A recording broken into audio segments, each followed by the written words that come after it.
Hi, welcome back to Unsolved and Unnerving. I'm Kaden. I'm Ashley. I'm Natalie, and we're missing Caitlin. Today we'll be talking about the 77-minute McDonald's Massacre. So imagine one day you going to McDonald's thinking you finna get a Big Mac, large fry, and a large sweet tea, and then somebody just come and change the whole scene up. Well, that happened on a normal Wednesday afternoon. Families were eating lunch, kids were laughing, employees were working their shift. No one inside that McDonald's knew their lives were about to change forever. Because in less than 2 hours, 21 people were gone, and the question left behind would last for decades. This is Unsolved and Unnerving. July 18, 1984, San Ysidro, California, a quiet place near San Diego, a place where people felt safe until suddenly it wasn't. This wasn't just a tragedy.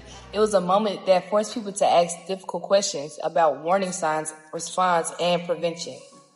Today, we are examining what happened, what we know, and why, even decades later, this case still leaves people unsettled. The man responsible was James Herbert. He was 41 years old. In the days leading up to the shooting, reports suggest that he was struggling emotionally and mentally. He had lost his job, he was experiencing instability, and he was becoming increasingly withdrawn. He had mental health problems. One of the most disturbing details is that Huberty had reportedly attempted to contact mental health services shortly before the shooting, but he never received immediate help, and people still question whether earlier intervention would have changed what had happened next.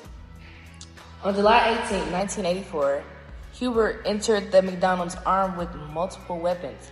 Inside were employees and customers, many of them teenagers and families. No one was expecting danger. You hear that noise? That's how he entered in. But within moments, everything changed. The attack began in the afternoon. Panic spread quickly. People tried to hide. Some tried to escape, others froze in fear. Police received emergency calls and arrived on scene, but they didn't immediately have a clear view of what was happening inside. They had to assess the situation carefully. They didn't know how many victims there were or how many weapons were involved. The situation lasted approximately 77 minutes, more than an hour of fear, more than an hour of uncertainty, until finally a police sniper shot Hubert, ending the attack. By the time it was over, 21 people had lost their lives and 19 others were injured. The community was left in shock. Even though the attackers were stopped, question still remains. One of the biggest questions was response time. Could the situation have ended sooner? Could more lives have been saved? Another question focused on warning signs. Huberty had shown signs of distress. He had attempted to seek help, but no system intervened at the time. This raised larger questions about mental health systems and whether people in crisis receive the support they need. It also changed how the enforcement approached active shooter situations in the future. Training evolved, procedures improved, but those changes came after a major loss. The original McDonald's building was eventually removed. In its place stands a college education center, a place focused on growth, learning, instead of violence. They turned it around.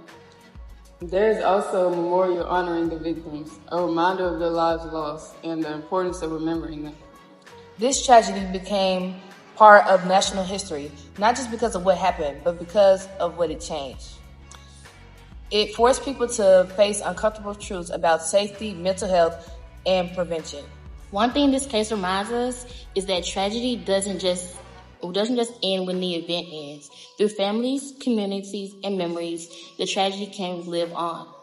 And sometimes the most unsettling part isn't just what happened, it's knowing it might have been preventable. Here are some images from the massacre.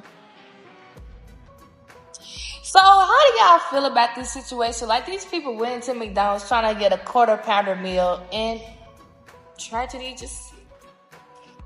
I feel like it could have been prevented. All them lives could have been saved if people had just clicked to notice that he did contact mental health issues. Like, he contacted people at mental health institutions saying that he did need help, and he was going through a lot. I feel like it was a mental health problem. Like, his mind wasn't in the right headspace, so he took his anger out on people that didn't deserve it. Yeah. Because he didn't know where to put it. What about you, Ash Tash? I just wonder why he chose a McDonald's. Yeah, and not just like, out in public. Because But also, that's also worse. Yeah. And also, like, how is there so many people in that McDonald's?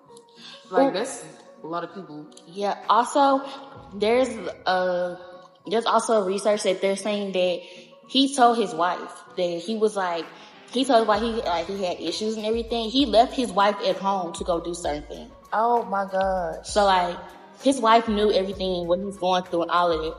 So it can be a mix of everything. Infidelity, his job, lost his job. He was in distress. He was going through a lot, and he didn't know where to put his issues or his anger at.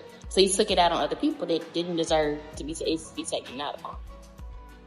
It's really a sad situation. Like, just imagine if you're just going to any restaurant, anywhere, and somebody that's just struggling don't get the help they need, and they just pop off. Like, what do you do in that situation? What do you do if your family's in that situation? Like, how do you react? So, but I'm glad that, we have more mental institutions so things won't happen like this. We have more people you can reach out to. So you don't have to, I'm also glad that they turned that McDonald's into a college for helping others. It's an educational college, so they took some place that was used for violence and made it someplace people. Yeah, and they have a memorial there for the lives that were lost. So that concludes our podcast. Next episode, we'll be examining a case that is still unfolding today, the Karen Reed investigation. This has been Unsolved and Unnerving. Thank you for listening.